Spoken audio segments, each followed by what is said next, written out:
अति घाई संकटात नाही असं म्हणतात, तसा प्रकार माझ्या बाबतीत घडला. आज अर्धाच किलोचा केक होता, पण माझ्याकडून थोडंसं बॅटर जास्त झालं. त्याच्यामुळे केक करपून गेला आणि बेक पण नाही झाला. दोन्हीही वाया गेलं, टाईम पण आणि केक पण. तर आता अरेनाचा युनिफॉर्म आणण्यासाठी आम्ही गेलो होतो.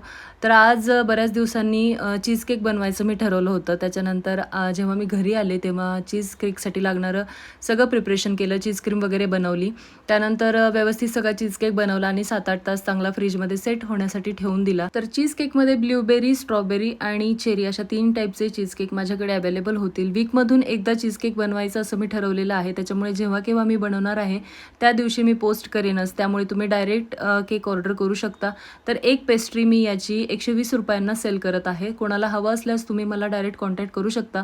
यामध्ये तुम्हाला अर्धा किलोचा केक पण मिळून जाईल. फक्त 2-3 दिवस आधी तुम्हाला याची ऑर्डर द्यावी लागेल.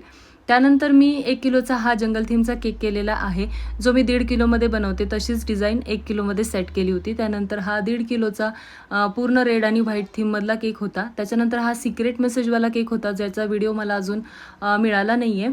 आणि हा केक तर खूप स्पेशल होता, कारण हा केक कस्टमरने पुण्याला नेला होता आणि तो गेला पण खूप छान असा त्यांचा मेसेज आला होता. त्यानंतर आज एक कप केक मी अरेनासाठी बनवला होता. Thanks for watching. बाय.